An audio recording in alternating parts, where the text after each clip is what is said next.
कहानी की शुरुआत एक अजीब से फैंटेसी सीन से होती है, जहां एक खूबसूरत लड़की हाई हील्स पहनकर सीईओ गू शुएन के ऑफिस में कॉफी लेकर आती है। वह गू शुएन को इम्प्रेस करने की कोशिश करती है और उसके इंपीरियल कैपिटल प्रोजेक्ट का रिटर्न बेहतर करने का वादा करती है। गू शुएन भी उसकी बातों का जवाब देता है और दोनों के बीच एक रोमांटिक पल बन जाता है। लेकिन अचानक पता चलता है कि यह सब असल जिंदगी में नहीं हो रहा था। दरअसल यह एक वेब नॉवेल का चैप्टर 38 था, जिसे तियन यी नाम की लड़की लिख रही थी। तियन यी डीप ब्लू टेक में काम करती है और अपने सीईओ गू शुएन को ही अपनी रोमांटिक कहानी का हीरो बनाकर नॉवेल लिख रही होती है। तियन यी की एडिटर लिन तिंग उसे चेतावनी देती है कि अगर सीईओ के बारे में इस तरह की नॉवेल लिखी गई तो मुश्किल हो सकती है। लेकिन तियन यी को लगता है कि वह कंपनी में एक आम कर्मचारी है और वैसे भी नौकरी छोड़ने वाली है। वह फैसला करती है कि अब फुल टाइम राइटर बनकर अपनी किस्मत बदलेगी। तियन यी इस्तीफे का लेटर लिखकर गू शुएन को ईमेल कर देती है और थककर अपनी डेस्क पर ही सो जाती है। दूसरी तरफ गू शुएन रात देर तक कंपनी के एआई प्रोडक्ट म्यूज के बारे में मीटिंग कर रहा होता है। एग्जीक्यूटिव्स उसे बताते हैं कि म्यूज बहुत ज्यादा ठंडा और लॉजिकल है, बिल्कुल गू शुएन की तरह। उनका कहना होता है कि अगर गू शुएन को भावनाओं को समझना है तो शायद उसे प्यार में पड़ना होगा। इसी वक्त गू शुएन को तियन यी का ईमेल मिलता है। वह समझता है कि यह उसका इस्तीफे का लेटर होगा, लेकिन ईमेल खोलने पर उसे इस्तीफे के बजाय तियन यी की रोमांटिक नॉवेल का चैप्टर 38 मिलता है।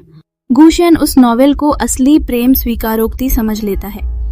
नॉवेल में तियन यी के किरदार की तरफ से गू शुएन के लिए प्यार का इजहार होता है, इसलिए गू शुएन को यकीन होने लगता है कि तियन यी सीक्रेटली उसे पसंद करती है। अब गू शुएन तियन यी के अतीत की जांच करवाता है। वह कंपनी के रिकॉर्ड में उसके पुराने किस्से देखता है, जैसे लिफ्ट में अचानक मुलाकात और एक बार कॉफी का उसके सूट पर गिर जाना। फिर वह तियन यी की एक पुरानी पोस्ट भी देखता है, जिसमें उसने अपने बॉस को हैंडसम और दयालु बताया था। गू शुएन इन सभी छोटी छोटी बातों को अपने लॉजिकल अंदाज में जोड़ना शुरू कर देता है। आखिर में वह पूरे आत्मविश्वास के साथ यह निष्कर्ष निकालता है कि तियन यी को कंपनी ज्वाइन करने के पहले दिन से ही उस पर सीक्रेट क्रश था। लेकिन असल में गू शुएन को बिल्कुल पता नहीं होता कि जिस प्रेम स्वीकारोक्ति को वह सच समझ रहा है, वह सिर्फ तियन यी की लिखी हुई काल्पनिक कहानी है। यहीं से दोनों के बीच मजेदार गलतफहमी और रोमांटिक कहानी का असली मजा शुरू होता है। तियन यी का मानना है कि वह पिछले 1 साल से मिस्टर गू को दूर से देख रही थी और आखिर में उसने अपने दिल की बात कह दी। लेकिन ऑफिस में उसकी हालत तब खराब हो जाती है जब एआई इंफॉर्मेशन डिपार्टमेंट की मैनेजर एलिस उसे बुरी तरह डांटती है और धमकी देती है कि अगर उसने अपने जूते साफ नहीं किए तो वह मिस्टर गू से शिकायत करके उसे नौकरी से निकलवा देगी। तियन यी भी चुप रहने वालों में से नहीं होती। वह सबके सामने एलिस की ऑफिस में की जाने वाली बदसलूकी, सैलरी में कटौती और बदला लेने वाली हरकतों का जिक्र कर देती है। वह पूरे आत्मविश्वास से कहती है कि अब उसके पास सपोर्ट है। मजाक में वह यहाँ तक कह देती है कि उसके ऑनलाइन रीडर्स ही उसकी ताकत हैं और एक दिन वह पूरी कंपनी खरीदकर मिस्टर गू को अपना सेक्रेटरी बना देगी। उसे बिल्कुल पता नहीं होता कि मिस्टर गू दरवाजे के पास खड़े होकर उसकी सारी बातें सुन रहे हैं और मुस्कुरा रहे हैं। तियन यी अपनी रेजिग्नेशन अप्रूव होने का इंतजार करती है, लेकिन ईमेल आते ही उसकी खुशी गुस्से में बदल जाती है।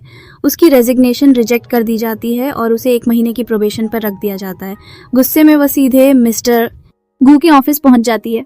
मिस्टर गू उसे एरोगेंट कहता है और जब उसके करीब आता है तो तियन यी तुरंत अपना एटीट्यूड बदलकर शरीफ बनकर बैठ जाती है।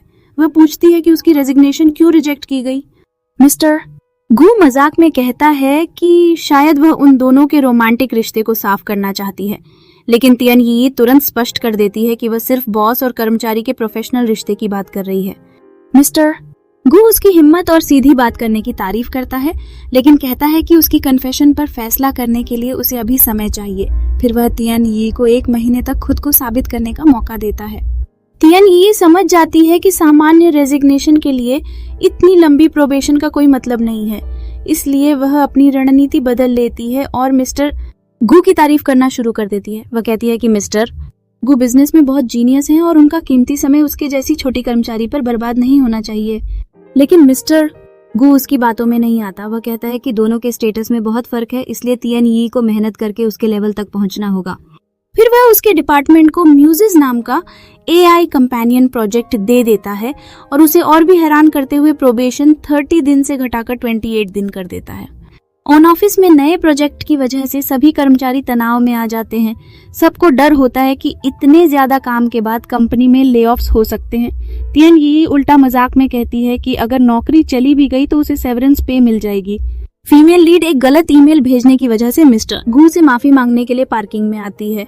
वह समझाती है कि ईमेल गलती से भेजा गया था और उसका मकसद मिस्टर गू को बुरा महसूस करवाना नहीं था।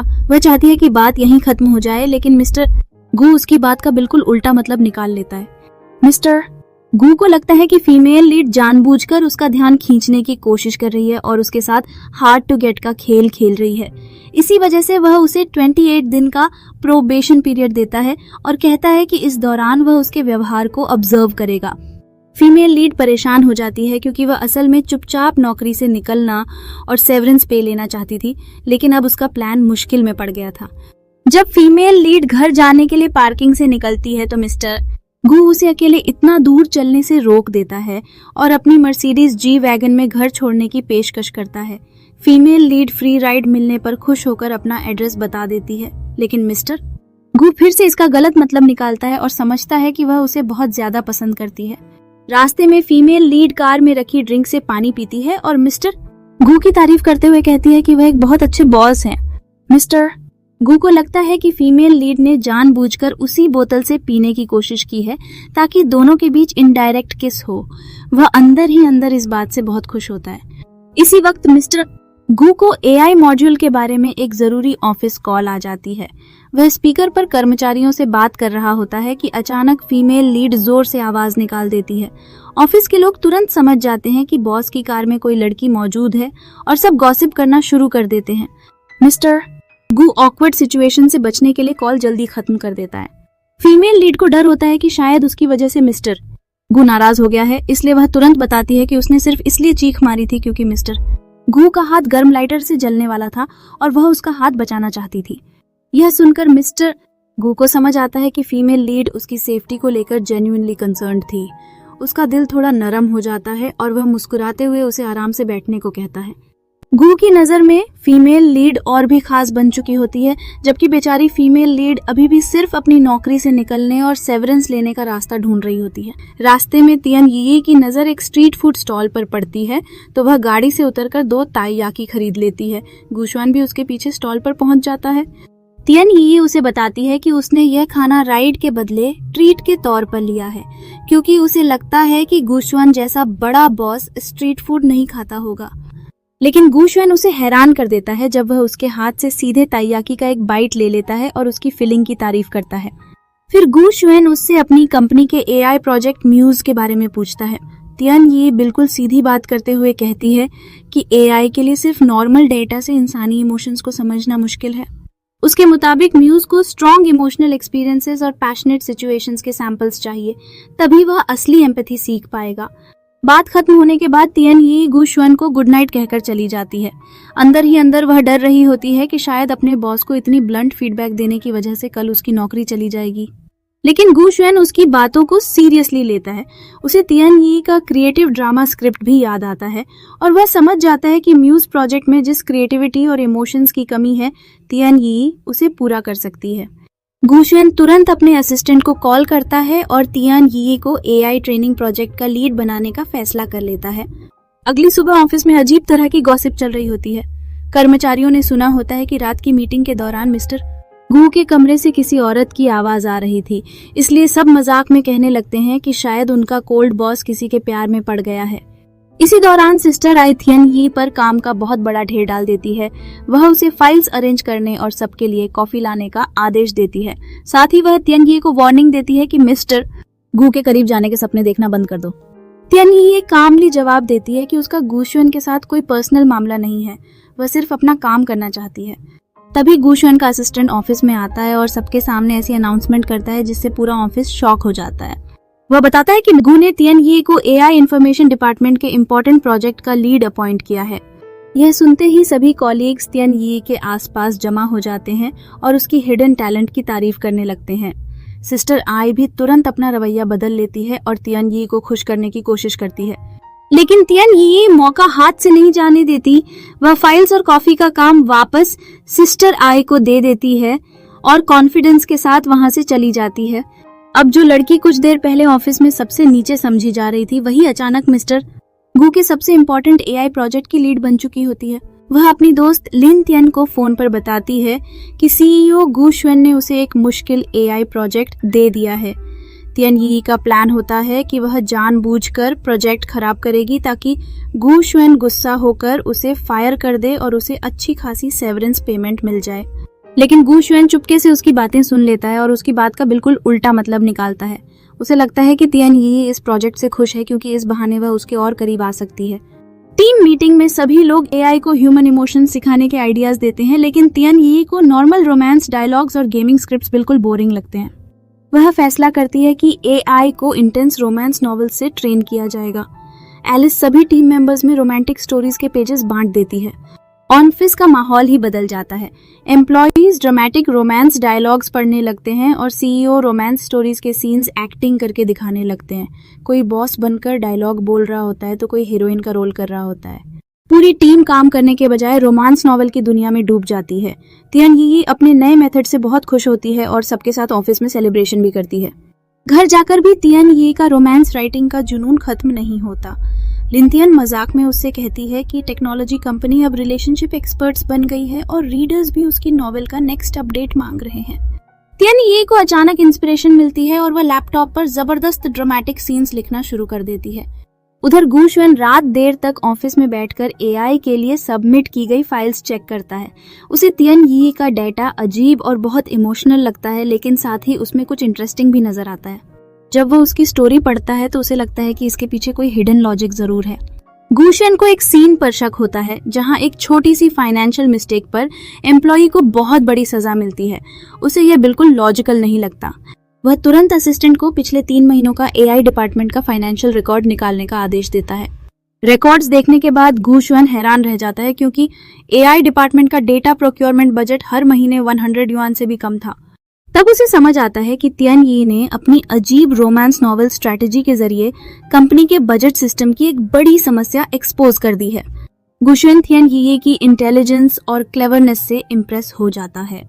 जिस एम्प्लॉई को तियन यी समझ रही थी कि वह उसे फायर करने का मौका ढूंढ रहा है, वही गू शुएन अब उसकी वजह से फाइनेंस डिपार्टमेंट की इमरजेंसी मीटिंग बुला लेता है। और तियन यी को अभी तक पता ही नहीं होता कि उसका जानबूझकर बनाया गया क्रेजी प्लान कंपनी के लिए इतना यूजफुल साबित हो चुका है। ऑफिस में कुछ एम्प्लॉइज गॉसिप कर रहे होते हैं कि मैनेजर तियन तियन को सीईओ गू शुएन जल्द ही फायर करने वाला है।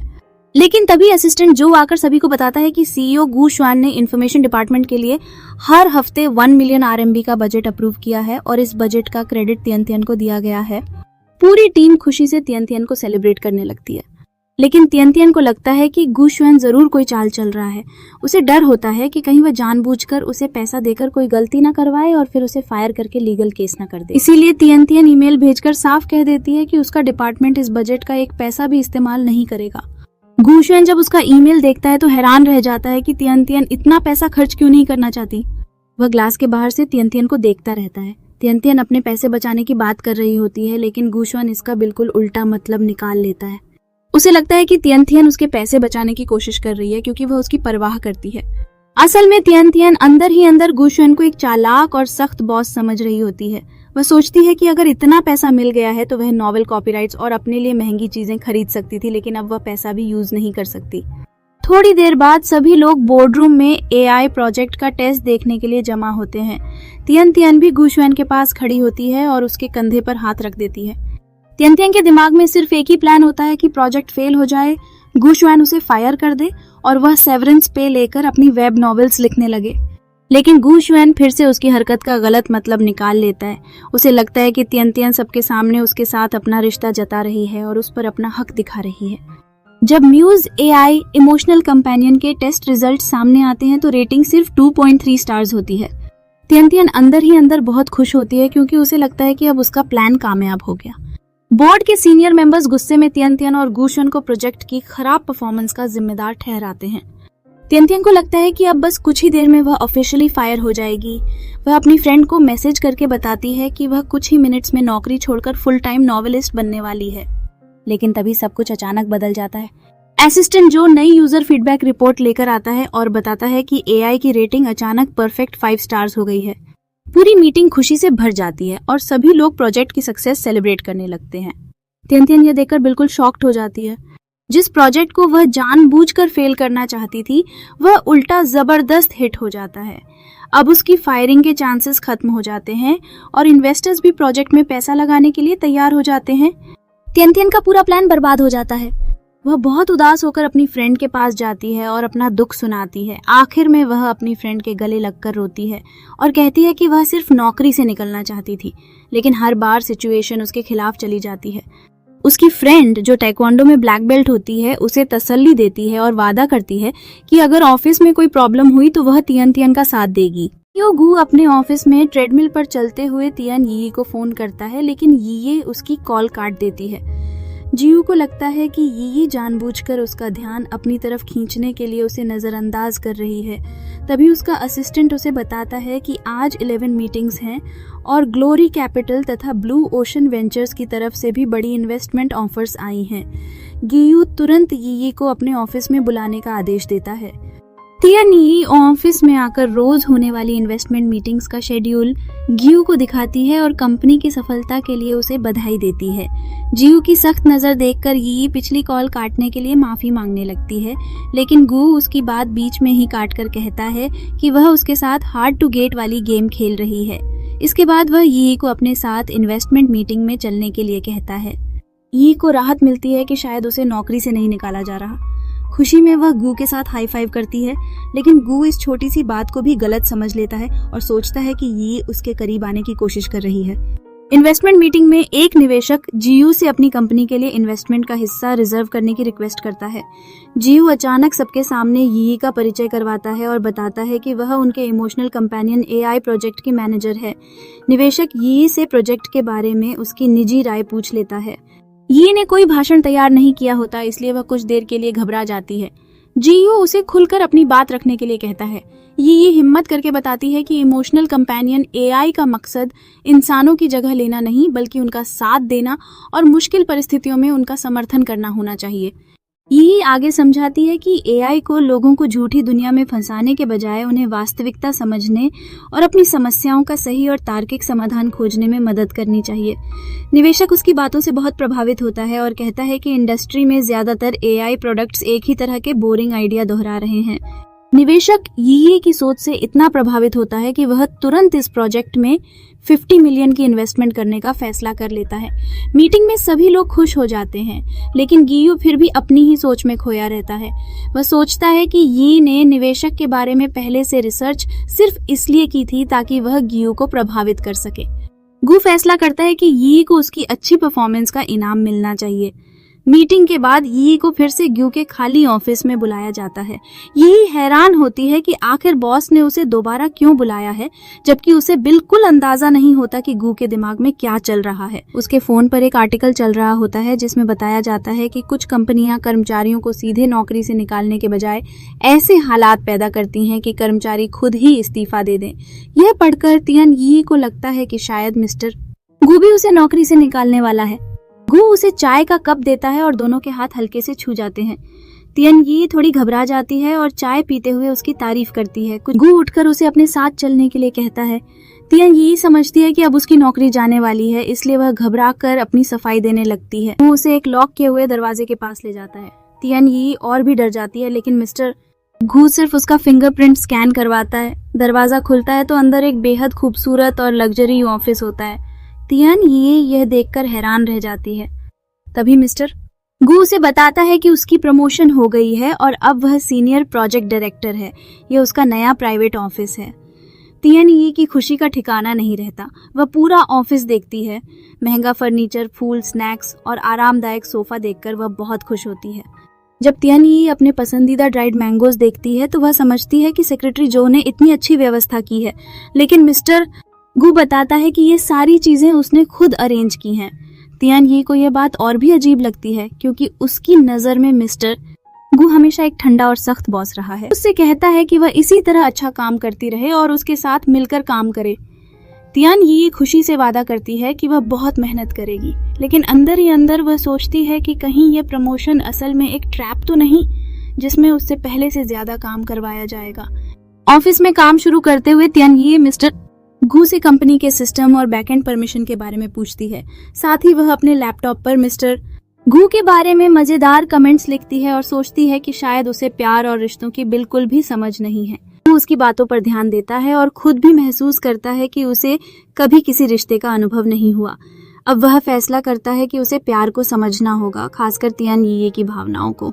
शाम को तियान यी को उसकी दोस्त का फोन आता है जो पार्किंग में उसका इंतजार कर रही होती है। तियान यी तुरंत अपना सामान पैक करती है और ऑफिस से निकलने लगती है, लेकिन जैसे ही वह दरवाजे के पास पहुंचती है, मिस्टर गू जानबूझकर उसका रास्ता रोक लेता है। तियान यी अचानक रुक जाती है और हैरानी से मिस्टर गू को देखने लगती है। लिफ्ट में बहुत भीड़ हो जाती है तो सीईओ अपना हाथ दीवार पर रखकर उसे भीड़ से बचाता है।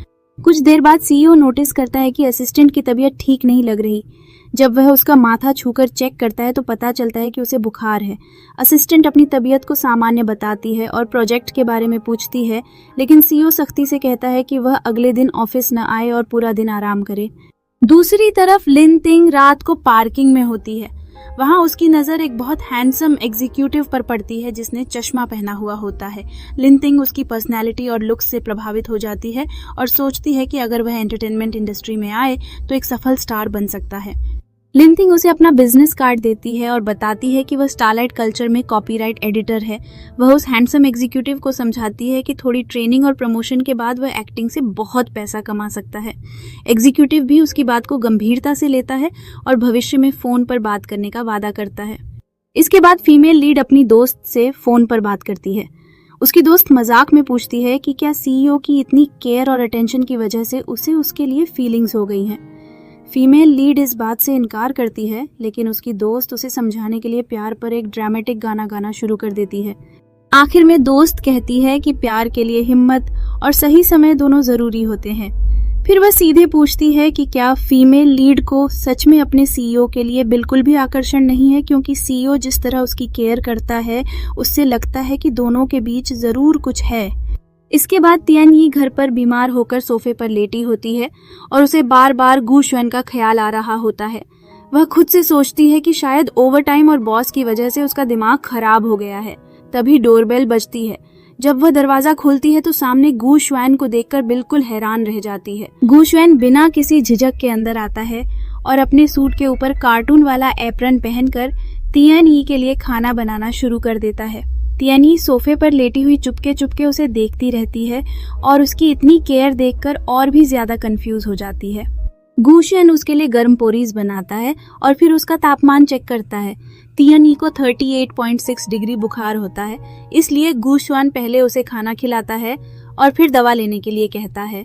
वह खुद पोरीज को ठंडा करके तियान यी को अपने हाथ से खिलाता है, जिससे तियान यी और भी शर्माने लगती है। बाद में तियान यी बेड पर आराम करने लगती है और गू शुएन उसके पास लैपटॉप पर काम करता रहता है।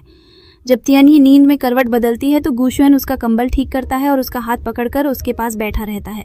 तियान यी आंखें खोलकर देखती है कि गू शुएन अभी तक वहीं मौजूद है और उसकी देखभाल कर रहा है। कुछ देर बाद गू शुएन दोबारा उसका तापमान चेक करता है और देखता है कि उसका बुखार उतर चुका है। तियान यी का चेहरा शर्म से लाल हो जाता है। गू शुएन उससे पूछता है कि उसका चेहरा इतना लाल क्यों है। तियान यी घबराकर कहती है कि उसे गर्मी लग रही है और तुरंत बाथरूम चली जाती है। वहां जाकर वह सोचती है कि जो गू शुएन आमतौर पर सख्त और दबंग बॉस होता है, वह आज अचानक इतना केयरिंग कैसे बन गया। इसी बीच तियान यी की दोस्त शाओबा फोन करती है और बताती है कि वह उसके लिए दवा और पोरीज लेकर आई है। तियान यी जल्दी से झूठ बोल देती है कि वह घर पर नहीं है और डॉक्यूमेंट प्रिंट करवाने बाहर गई हुई है। शाओबा दवा और पोरीज दरवाजे के बाहर रखकर वापस जाने लगती है। के बाद कहानी रात के समय गू शुएन और ये तियान के पार्क वाले सीन पर जाती है। गू शुएन सेक्रेटरी जो से एक जरूरी फोन कॉल पर बात कर रहा होता है और ये तियान को चुप रखने के लिए उसका मुंह हाथ से ढक देता है। ये तियान को इस बात पर बहुत गुस्सा आता है और वह उसे याद दिलाती है कि जब उसका कार एक्सीडेंट हुआ था कि कॉल तक नहीं उठाई थी। फाई देता है कि उस समय अंधेरा था, इसलिए वह उसे पहचान नहीं पाया था। थोड़ी देर बाद एक आवारा कुत्ता उनके सामने आ जाता है। ये तियान कुत्ते को देखकर डर जाती है और तुरंत गू शुएन की बाहों में चली जाती है। गू शुएन उसे संभालता है और बताता है कि कुत्ता वहां से चला गया है। अपार्टमेंट में गू शुएन एप्रन पहनकर ये तियान के लिए खाना बनाना शुरू करता है। ये तियान उसे देखकर अपनी कल्पना में रोमांटिक नॉवेल जैसा सीन सोचने लगती है, जिसमें गू शुएन शर्टलेस होकर खाना बना रहा होता है। लेकिन असल में गू शुएन बिल्कुल सामान्य तरीके से खाना बना रहा होता है। ये तियन उसकी सच्ची परवाह देखकर खुश होती है और अपने लैपटॉप पर अपनी नॉवेल का काम भी करती रहती है। जब खाना तैयार हो जाता है तो दोनों साथ बैठकर खाना खाते हैं। ये तियन गू शुएन की कुकिंग की तारीफ करती है और पूछती है कि क्या वह हमेशा से लोगों का इतना ख्याल रखता है। यहाँ एक फ्लैशबैक दिखाया जाता है जिसमें गू शुएन सेक्रेटरी जो से प्रोफेशनल केयर गिवर अरेंज करवाने के बजाय खुद ये तियन की देखभाल करने का फैसला करता है। वह इंटरनेट पर यह भी सर्च करता है कि नॉवेल का मेल लीड अपनी बीमार गर्लफ्रेंड का ख्याल कैसे रखता है। गू शुएन ये तियन से पूछता है कि क्या अब वह अपना सच बताने वाली है। ये तियन बात टालने की कोशिश करती है, लेकिन गू शुएन उसका लैपटॉप अपनी तरफ खींच लेता है। लैपटॉप में ये तियन का वेब नॉवेल खुला होता है जिसमें गू शुएन की पर्सनैलिटी और उसके हाल के काम बिल्कुल वैसे ही लिखे होते हैं जैसे असल जिंदगी में हुए हैं। यह देखकर ये तियन बहुत शर्मिंदा हो जाती है क्योंकि गू शुएन को अब पता चल जाता है कि वह उसके बारे में रोमांटिक नॉवेल लिख रही है, लेकिन गू शुएन तुरंत उसका राज सबके सामने नहीं लाता। इसी बीच ये तियन के एडिटर का फोन आता है। वह बताता है कि उसका नया चैप्टर लोगों को बहुत पसंद आया है और उसकी कहानी को फीचर्ड सीरीज में प्रमोट किया जा रहा है। आखिर में गू शुएन ड्रिंक डालते हुए सोचता है कि अगर वह अभी ये तियन का सीक्रेट सबके सामने खोल देगा तो मजा खत्म हो जाएगा। इसलिए वह जानबूझकर चुप रहने का फैसला करता है ताकि देख सके कि ये तियन अपनी कहानी में उसके बारे में और क्या लिखती है। फिर वह शरारती अंदाज में उससे पूछता है कि उसकी लिखाई में अचानक इतनी गर्माहट कहाँ से आ गई। ये तियन शर्म से परेशान हो जाती है और चुपके से मिस्टर गू के व्यवहार का अध्ययन कर रही होती है। वह अवॉइडेंट अटैचमेंट के बारे में रिसर्च कर रही होती है और असल में मिस्टर गू को ही अपने रिसर्च केस की तरह देख रही होती है। मिस्टर गू उसे पकड़ लेता है और पूछता है कि क्या वह उस पर रिसर्च कर रही है। तियन घबराकर कहती है कि यह सब म्यूज प्रोजेक्ट के लिए एकेडमिक रिसर्च है। जब मिस्टर गू उससे अपनी रिसर्च का रिजल्ट बताने के लिए कहता है तो तियन इतनी नर्वस हो जाती है कि खाना खाते हुए अपना बैलेंस खो देती है और सीधे मिस्टर गू के ऊपर गिर जाती है। वह शर्माते हुए कहती है कि अब वह बिल्कुल ठीक है और म्यूज प्रोजेक्ट पर दोबारा काम कर सकती है। कुछ देर बाद किताब पढ़ते पढ़ते तियन को नींद आ जाती है और वह सोफे पर सो जाती है। गू उसे सोता हुआ देखता है और प्यार से उसके चेहरे पर हाथ फेरता है। वह उसके करीब जाकर उसे किस करने वाला होता है, लेकिन फिर खुद को रोक लेता है और कहता है कि अभी नहीं। इसके बाद वह बस उसके पास बैठकर उसे देखता रहता है। गू तियन को अपनी बाहों में उठाकर बेडरूम में ले जाता है। नींद में तियन उसकी गर्दन पकड़ लेती है और कहती है कि उसकी खुशबू अच्छी है। बेड पर रखने के बाद भी वह मिस्टर गू की टाई पकड़ लेती है और नींद में उससे रिक्वेस्ट करती है कि उसे नौकरी से फायर ना करे क्योंकि वह म्यूज के लिए इमोशनल गाइडेंस देती रहना चाहती है। अचानक तियन की आंख खुल जाती है और वह देखती है कि मिस्टर गू उसके बिल्कुल ऊपर खड़ा है। वह घबराकर उसे रोकने लगती है। मिस्टर गू मजाक में कहता है कि वह अपने सपनों में भी उसी के बारे में सोचती है और पूछता है कि क्या वह सुबह इमोशनल सैंपल्स कलेक्ट करना चाहती है। इसके बाद मिस्टर गू उसका तापमान चेक करता है और देखता है कि उसका बुखार पूरी तरह ठीक हो चुका है। तियन उसकी तारीफ करती है कि वह बहुत अच्छा बॉस है। गू उसके लिए नाश्ता बनाने का फैसला करता है और वॉन्टन्स, नूडल्स और टोस्ट जैसे कई विकल्प बताते हुए किचन में चला जाता है। किचन में मिस्टर गू बिल्कुल घर के आदमी की तरह खाना बनाने लगता है और तियन दूर से उसे देखकर हैरान होती रहती है। फिर मिस्टर गू तियन से कहता है कि वह उसका एप्रन पहना दे। तियन उसके बिल्कुल करीब जाकर एप्रन की डोरियां उसकी कमर के पीछे बांध देती है। दोनों के बीच का यह छोटा सा पल उनकी बढ़ती हुई नजदीकियों को दिखाता है और यहीं पर यह सीन खत्म हो जाता है। तियन कहती है कि अब देर हो रही है और उसे तैयार होना है। इसके बाद दोनों बाथरूम में जाकर साथ साथ ब्रश करते हैं। ऑफिस जाते समय तियन ही को रास्ते में अपने कुछ सहकर्मी दिखाई दे जाते हैं। वह तुरंत अपना चेहरा हैंडबैग से छिपा लेती है और मिस्टर गू से कहती है कि उसे थोड़ा पहले उतार दें, वरना ऑफिस में लोग उन दोनों के बारे में बातें करने लगेंगे। मिस्टर गू हैरान होकर सोचता है कि जब उनका रिश्ता अब इतना करीब आ चुका है तो फिर छिपने की जरूरत क्यों है। तियन अपने ख्यालों में खो जाती है और मिस्टर गू के करीब जाने लगती है। वह मन ही मन मजाक में सोचती है कि अगर दोनों एक ही बेड शेयर कर रहे हैं तो क्या मिस्टर गू को अब उसकी जिम्मेदारी भी लेनी पड़ेगी। तभी मिस्टर गू उसका नाम लेकर उसे हकीकत में वापस लाता है और उसे दवाइयों का बॉक्स दे देता है। ऑफिस पहुंचकर तियन जल्दी से कार से उतरती है और हैंडबैग से अपना चेहरा छिपाते हुए बिल्डिंग की तरफ चली जाती है। मिस्टर गू उसे देखकर मुस्कुराता रहता है। ऑफिस में तियन अपनी टीम को एआई प्रोजेक्ट के बारे में जानकारी देती है और मिरर थ्योरी ऑफ इमोशन को एआई में इस्तेमाल करने का आइडिया समझाती है। उसकी प्रेजेंटेशन से सभी सहकर्मी काफ़ी प्रभावित होते हैं। दूसरी तरफ असिस्टेंट जो मिस्टर गू को प्रोजेक्ट की नई अपडेट्स देता है। इसी दौरान तियान को अपनी दोस्त और एडिटर लिन टिंग का फोन आता है। लिन टिंग बताती है कि उसकी वेब सीरीज को 30,000 नए फॉलोअर्स मिले हैं, लेकिन तियान कहती है कि फिलहाल वह लिखने का काम थोड़ा पीछे रखकर इन्वेस्टमेंट प्रेजेंटेशन पर पूरा ध्यान देना चाहती है। उसकी दोस्त उसे छेड़ते हुए कहती है कि शायद मिस्टर गू की वजह से वह बदल गई है। तियान समझती है कि करियर में तरक्की के साथ दबाव और जिम्मेदारियां भी बढ़ती हैं, लेकिन लिन टिंग उसे सलाह देती है कि उसे अपने रिश्ते को भी दिल से समझना चाहिए। कुछ देर बाद न्यूज़ AI की इन्वेस्टमेंट मीटिंग शुरू होती है। तियान आत्मविश्वास के साथ स्टेज पर जाकर अपने प्रोजेक्ट का असली उद्देश्य समझाती है। वह कहती है कि AI का काम इंसान के भावनात्मक रिश्तों का गलत विकल्प बनना नहीं होना चाहिए, बल्कि AI को लोगों के बीच बेहतर और स्वस्थ रिश्ते बनाने में मदद करनी चाहिए। तियान सच्ची सहानुभूति, परवाह और इंसानी जुड़ाव की अहमियत के बारे में बात करती है। इसके बाद वह मिस्टर गू से पूछती है कि वह म्यूज़ बनाने को लेकर इतना गंभीर क्यों था। मिस्टर गू बताता है कि म्यूज़ का उद्देश्य अकेलेपन के पलों में इंसान को एक सुरक्षित और सुकून देने वाली जगह देना है, न कि असली लोगों और रिश्तों की जगह लेना। तियान की प्रेजेंटेशन खत्म होते ही निवेशक और पूरी ऑडियंस जोरदार तालियां बजाने लगती है। प्रेजेंटेशन सफल हो जाती है। तियान और मिस्टर गू एक दूसरे की तरफ देखकर खुशी और सम्मान का इजहार करते हैं। इस कामयाबी से सिर्फ म्यूज़ का भविष्य मजबूत नहीं होता, बल्कि दोनों के बीच समझ और भावनाएं भी और गहरी होती दिखाई देती हैं।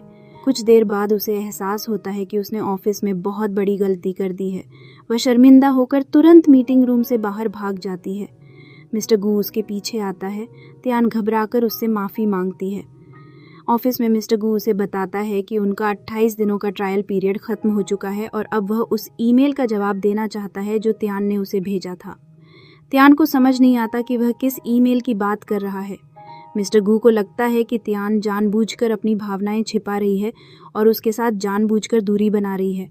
फिर मिस्टर गू तियान के करीब आता है और अचानक उसे किस कर लेता है। तियान पूरी तरह हैरान रह जाती है और समझ नहीं पाती कि मिस्टर गू आखिर कर क्या रहा है। मिस्टर गू कहता है कि वह सिर्फ उसके कन्फेशन का जवाब दे रहा है। जब मिस्टर गू उस ईमेल की कुछ लाइनें सुनाता है तो तियान को अचानक सब कुछ याद आ जाता है। उस ईमेल में रोमांटिक बातें लिखी हुई थीं और आखिर में गू शुआन के लिए प्यार का इजहार भी किया गया था। यह सब याद आते ही तियान शर्म से परेशान हो जाती है। फिर वह मिस्टर गू को असली सच्चाई बताती है कि वह ईमेल कोई प्रेम पत्र नहीं था। दरअसल वह उसकी लिखी हुई रोमांटिक वेब नॉवेल का एक चैप्टर था। उस रात वह इतनी थकी हुई थी कि गलती से अपनी नॉवेल का ड्राफ्ट मिस्टर गू को भेज बैठी, जबकि उसे ऑफिस का काम भेजना था।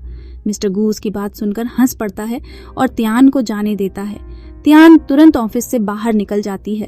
रात में तियान ही अपनी दोस्त और एडिटर लिन टिंग से फोन पर बात करते हुए जा रही होती है। वह गू डोंग के लिए अपनी असली भावनाओं के बारे में बात कर रही होती है, लेकिन फोन में इतनी व्यस्त होती है कि अचानक सड़क पर चली जाती है। उसी समय एक स्कूटर बहुत तेज रफ्तार से उसकी तरफ आता है। गू डोंग तुरंत दौड़कर तियान को बचाता है और उसे अपनी बाहों में ले लेता है। गू डोंग की नजदीकी और उसकी खुशबू से तियान को पुरानी यादें याद आने लगती हैं। उसे एहसास होता है कि वह गू डोंग को शुरुआत से ही पसंद करती थी।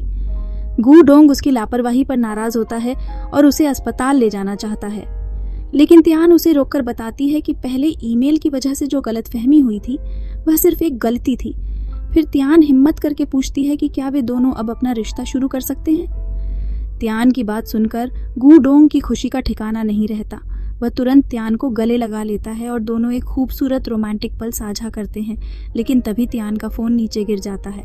गू डोंग फोन उठाता है और उस पर लिन टिंग का मैसेज देखता है जिसमें लिखा होता है, वाइफ मैं बस पहुंचने वाली हूँ।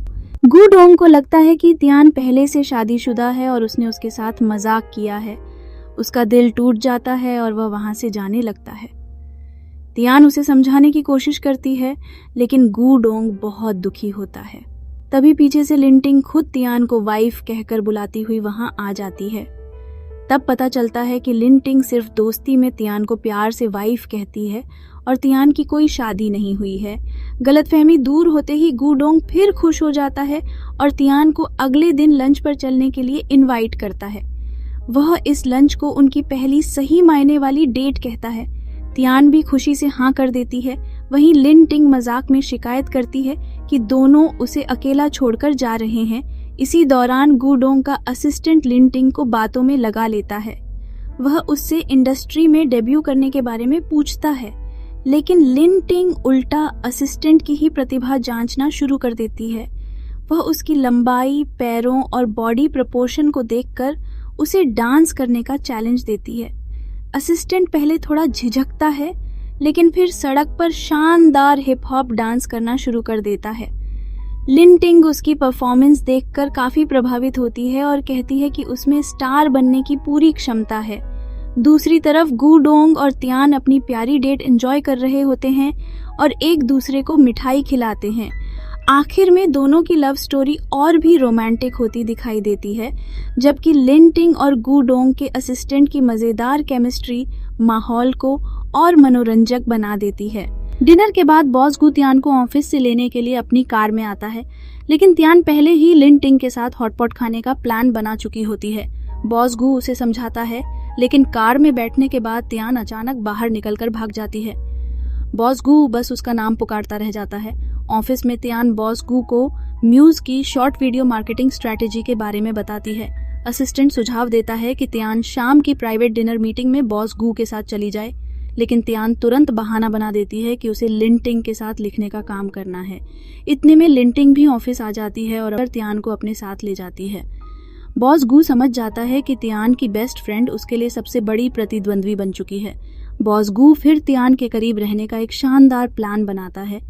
वह त्यान के अपार्टमेंट के ठीक सामने वाला फ्लैट खरीद लेता है। जब त्यान घर से बाहर निकलती है तो सामने बॉस गू को देखकर हैरान रह जाती है। बॉस गू बिल्कुल सामान्य अंदाज में बताता है कि अब वह उसका नेक्स्ट डोर पड़ोसी है। त्यान को यकीन ही नहीं होता कि बॉस गू इतनी जल्दी उसकी पर्सनल लाइफ का हिस्सा बन गया है। अब त्यान बॉस गू को खुद से दूर रखने के लिए नए नए प्लान बना रही है, जबकि बॉस गू उसके और करीब आने का कोई मौका नहीं छोड़ रहा। गू शुआन त्यान यी के साथ अपनी पहली डेट को यादगार बनाने के लिए बहुत खास प्लानिंग करता है। वह अंडर वाटर साइट सीइंग, सूर्यास्त के समय हॉट एयर बैलून राइड और यॉट पर फिशिंग तक का इंतजाम करता है। यहाँ तक कि वह डाइवर्स से भी कहता है कि पानी के अंदर से मछलियाँ उसकी फिशिंग लाइन के पास ले आएं ताकि उनकी डेट और भी परफेक्ट लगे। लेकिन अचानक उनकी डेट में एक महिला परिचित आ जाती है और गू शुआन को बताती है कि AI टेक्नोलॉजी एग्जीबिशन का शेड्यूल बदलकर आज कर दिया गया है। गू शुआन को मजबूरन एग्जीबिशन में जाना पड़ता है, जहां वह अपनी AI रिसर्च पेश करता है। त्यान यी ऑडियंस में बैठकर उसे गर्व और खुशी से देखती है।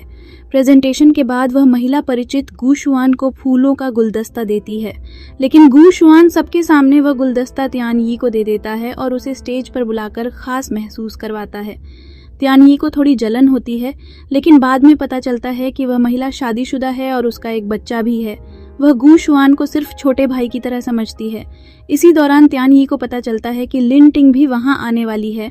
गू शुआन नहीं चाहता कि लिन टिंग उनकी डेट खराब करे, इसलिए वह चुपके से सेक्रेटरी झो को बुलाता है और उसे लिन टिंग को व्यस्त रखने की जिम्मेदारी देता है।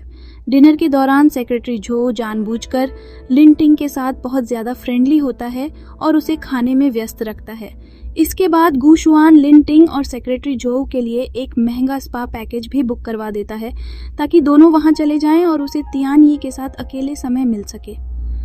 लेकिन जब गू शुआन त्यान यी के साथ समय बिता रहा होता है, तभी उसे एक जरूरी फोन कॉल आ जाती है। मजबूरन उसे डेट बीच में छोड़कर जाना पड़ता है। रात के 1 बज जाते हैं और त्यान यी घर पर उसका इंतजार करती रहती है। गू शुआन के वापस न आने पर वह परेशान हो जाती है और आखिर में उसे फोन करने का फैसला करती है। जब त्यान यी गू शुआन को ढूंढती है तो वह अंधेरे में अकेला बैठा होता है। गू शुआन उसे बताता है कि वह नहीं चाहता था कि त्यान यी उसे उसकी जिंदगी के बुरे और नाकाम दौर में देखे।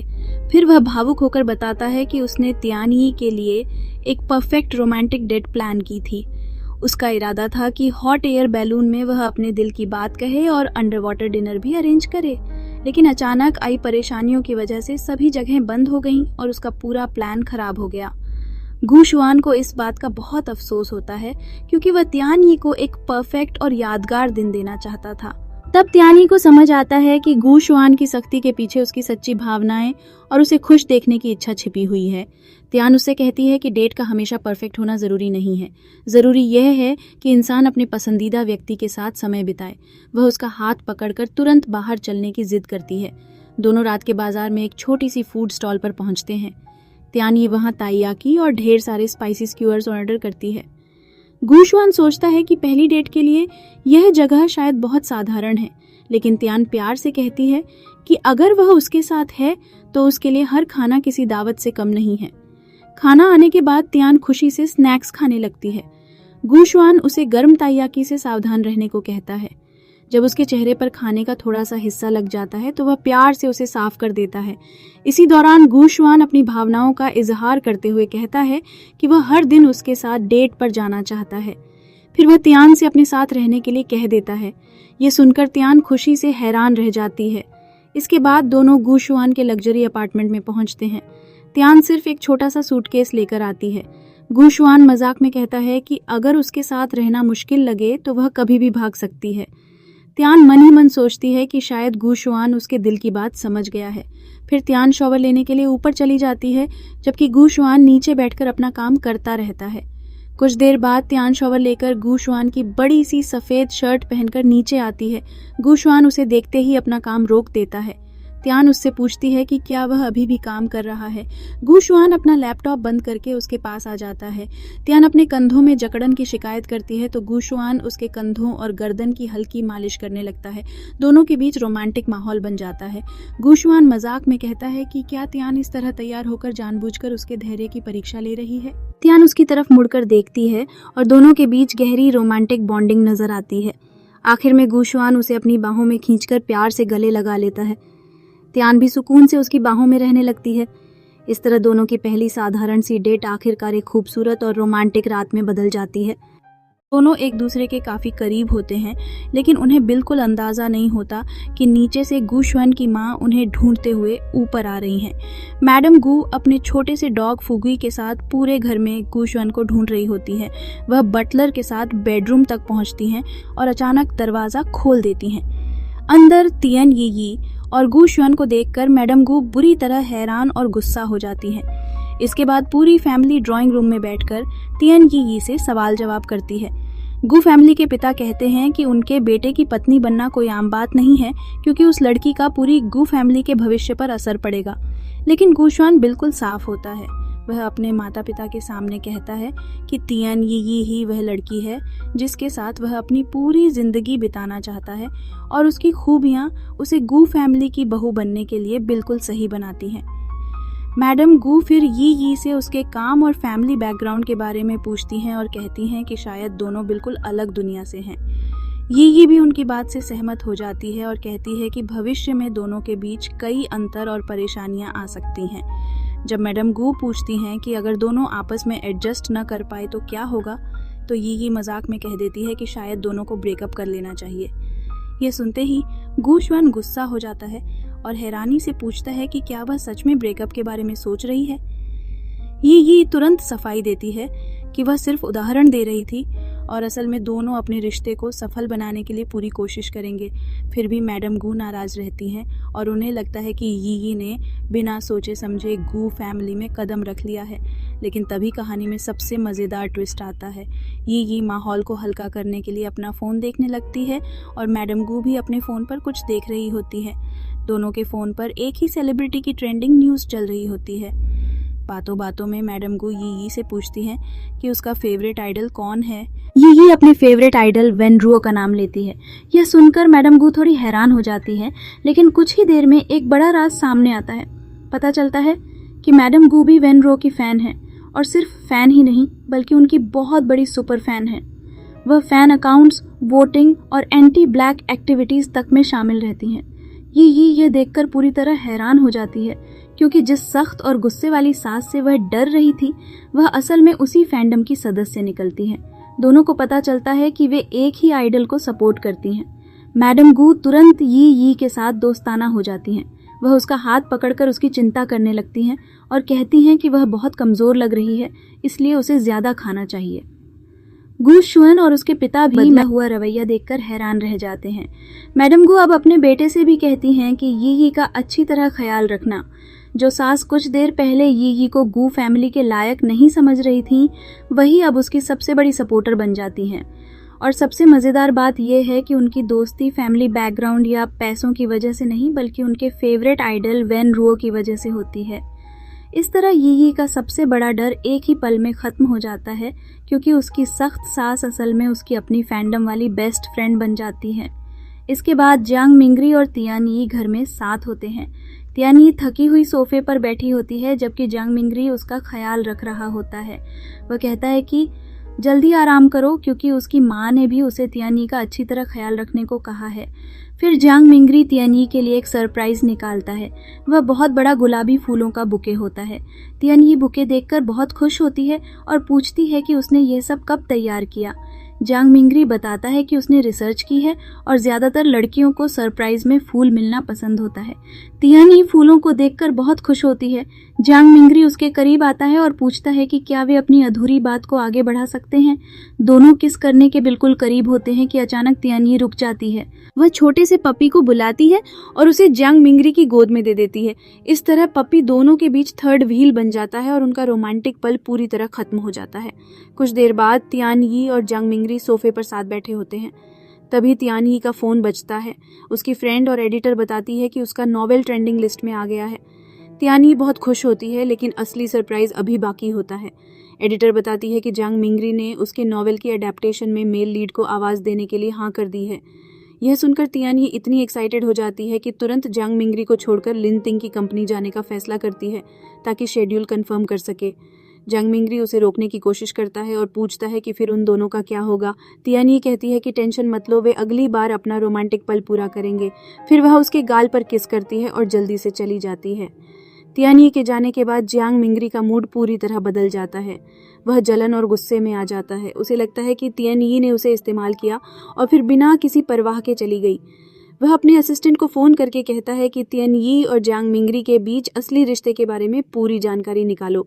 अब रोमांटिक सीईओ डिटेक्टिव मोड में आ चुका होता है। लिन तिंग की कंपनी में एक असिस्टेंट उसके पास काम के सिलसिले में आता है। लिन तिंग उसे तुरंत काम नहीं देती, बल्कि उसका टेस्ट लेती है। वह उसे बहुत मुश्किल कॉफ़ी ऑर्डर देती है और कहती है कि 15 मिनट में सारी कॉफ़ी लेकर आओ। असिस्टेंट मुश्किल ऑर्डर सुनकर हैरान होता है, लेकिन हिम्मत नहीं हारता और कॉफ़ी लेने चला जाता है। कुछ देर बाद वह बिल्कुल सही ऑर्डर के साथ वापस आ जाता है। लिन तिंग उसकी परफॉर्मेंस देखकर प्रभावित हो जाती है। इसके बाद लिन तिंग असली बात बताती है। उसकी मुलाकात तियानमे ग्रुप के सीईओ चेन से करवाई जाए। सीईओ चेन बहुत मुश्किल और ताकतवर बिजनेसमैन माना जाता है और बहुत से लोग उससे मीटिंग लेने की कोशिश कर चुके हैं। जब असिस्टेंट सीईओ चेन से संपर्क करता है तो पहले कहा जाता है कि वह 3 दिन बाद मीटिंग के लिए आए, लेकिन फिर अचानक स्थिति बदल जाती है। सीईओ चेन कहता है कि 3 दिन इंतजार करने की जरूरत नहीं है, वह खुद अगले दिन जिंसू टेक्नोलॉजी आ जाएगा। लिन तिंग यह सुनकर हैरान रह जाती है कि आखिर उसके पास इतने ताकतवर कनेक्शन कैसे हैं। ये एक अपने आइडल टीचर जियांग को पिछले 5 साल से बहुत पसंद करती है। टीचर जियांग एक बहुत मशहूर एक्टर और आइडल है जिसकी पॉपुलैरिटी बहुत ज्यादा है। टीचर जियांग को देखकर बहुत नर्वस और एक्साइटेड हो जाती है। वह बताती है कि उसने जियांग के सारे काम देखे हैं और वह कई सालों से उसकी फैन है। दोनों स्क्रिप्ट पर काम शुरू करते हैं और एक दूसरे के साथ फ्रेंडली हग भी करते हैं। तभी बॉस गू और सेक्रेटरी जो इन्वेस्टर्स बनकर स्टूडियो पहुंच जाते हैं। बॉस गू बाहर से बिल्कुल शांत रहने का नाटक करता है और कहता है कि यह सब सामान्य प्रोफेशनल इंटरैक्शन है, लेकिन असल में वह अंदर से जल रहा होता है। जब यी और जियांग रोमांटिक कन्फेशन की डबिंग शुरू करते हैं तो बॉस गू की जलन और बढ़ जाती है। आखिर में बॉस गू यी का हाथ पकड़कर अपनी पॉजिटिवनेस साफ कर देता है। कार में दोनों के बीच इसी बात पर बहस होती है। गू जोंग तियानी से कहता है कि उसने लिन यी को जिस तरह देखा था उसकी आंखों में अलग ही चमक थी और लिन यी उसके बहुत करीब था। तियानी समझाती है कि यह सिर्फ काम का हिस्सा था और डबिंग के दौरान एक्टर्स को अपने किरदार में पूरी तरह घुसना पड़ता है। फिर गू जोंग सीधे पूछता है कि आखिर वे दोनों हैं क्या। तियानी पहले उसकी बात समझ नहीं पाती, लेकिन फिर उसे एहसास होता है कि गू जोंग जल रहा है। वह उसे छेड़ते हुए पूछती है कि क्या वह इतनी छोटी सी बात पर जल रहा है। गू जोंग अपनी जलन मानने के बजाय कहता है कि वह उस आम से आदमी से भला क्यों जलेगा, लेकिन उसका चेहरा सब कुछ बता रहा होता है। गू जोंग को समझ आ जाता है कि उसने अपनी जलन कुछ ज्यादा ही जाहिर कर दी है, इसलिए वह अपनी सेक्रेटरी को फ़ोन करके अपनी सारी दोपहर की मीटिंग्स कैंसिल करने को कहता है। फिर वह तियानी को हार्ट रोड टाउन ले जाने का प्लान बनाता है क्योंकि उसे तियानी से एक बहुत ज़रूरी बात कहनी होती है। उधर तियानी की बेस्ट फ्रेंड उसे एक खूबसूरत यूरोपियन स्टाइल टाउन में ले जाती है जहां एक चर्च भी होता है। बेस्ट फ्रेंड तियानी से कहती है कि आज कुछ बहुत खास होने वाला है और वह आंखें बंद करके उसके साथ चले। तियानी हैरान होती है लेकिन आंखें बंद कर लेती है। बेस्ट फ्रेंड उसे बलून्स, फ्लावर्स और रिबन्स से सजे रास्ते से ले जाती हुई चर्च के सामने पहुंचती है और फिर तियानी को आंखें खोलने के लिए कहती है। आंखें खुलते ही तियानी पूरी तरह हैरान रह जाती है। पूरी जगह शादी जैसी खूबसूरत सजावट से सजी होती है। सामने गूजोंग ग्रे सूट में खड़ा होता है और तियानी की बेस्ट फ्रेंड उसके सिर पर व्हाइट वेल भी रख देती है।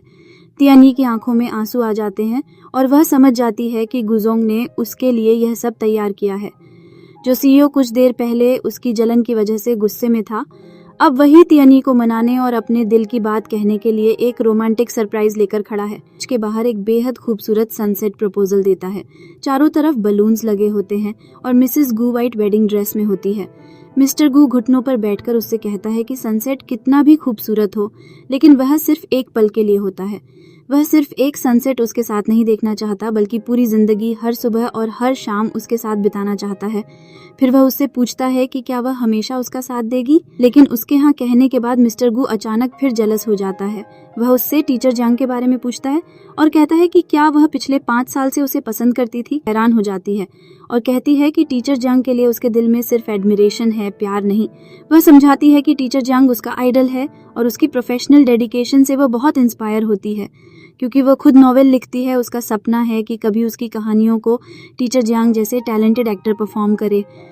इसलिए उसकी भावनाएं सिर्फ सम्मान और प्रेरणा हैं, रोमांटिक प्यार बिल्कुल नहीं। मिस्टर गू को अपनी गलतफहमी का एहसास होता है और दोनों की गलतफहमी दूर हो जाती है और वे प्यार से एक दूसरे को गले लगा लेते हैं। मिस्टर गू फिर मजाक में कहता है कि वह उसके सपनों और भविष्य में हमेशा इन्वेस्ट करेगा। इसी के साथ उनके दोस्तों की लव स्टोरी भी हैप्पी एंडिंग तक पहुंचती है। बलून से सजी जगह पर दूसरा कपल भी प्रपोज करता है। बाद में रात का सीन आता है जहाँ मिसेस गू घर में अपने लैपटॉप पर नॉवेल लिख रही होती है।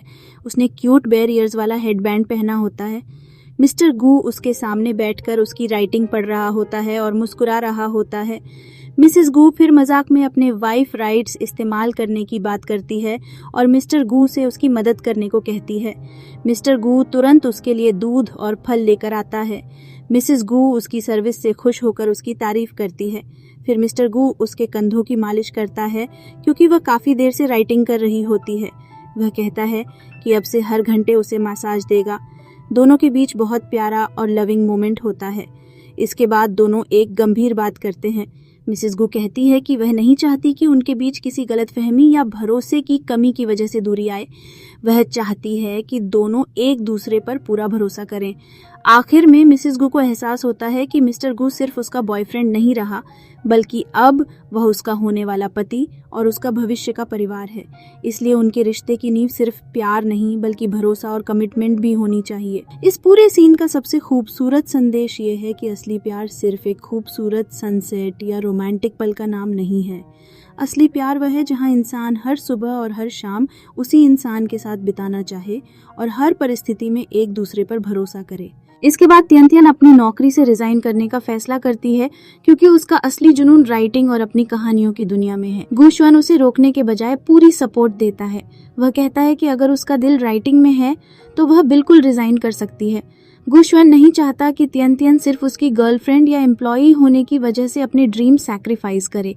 वह यह भी कहता है कि शादी भी उसकी आज़ादी को नहीं रोक सकती और वह हमेशा अपनी मर्जी से अपने सपनों को फॉलो कर सकती है। उसके कॉलीग्स उसे गिफ्ट्स देते हैं और कहते हैं कि वे उसे बहुत मिस करेंगे। लेकिन फिर गू शुआन ऑफिस में आकर एक अनएक्सपेक्टेड अनाउंसमेंट करता है। वह बताता है कि कंपनी और सिनग्वान कल्चर के बीच स्ट्रेटेजिक कोऑपरेशन हो गया है और तियन अब उनकी साइंड ऑथर है। यानी तियन ने अपनी रेगुलर ऑफिस जॉब छोड़ दी है, लेकिन वह कंपनी के साथ एक इम्पॉर्टेंट क्रिएटिव पार्टनर के रूप में जुड़ी रहेगी। सब लोग तियन को कंग्रेचुलेशंस देते हैं, जबकि कुछ कॉलीग्स उसकी और गू शुआन की क्लोज रिलेशनशिप पर भी शक करने लगते हैं। तियन और गू शुआन एक दूसरे को देखकर चुपके से मुस्कुराते हैं, जबकि बाकी लोगों को उनके असली रिलेशनशिप का पता नहीं होता।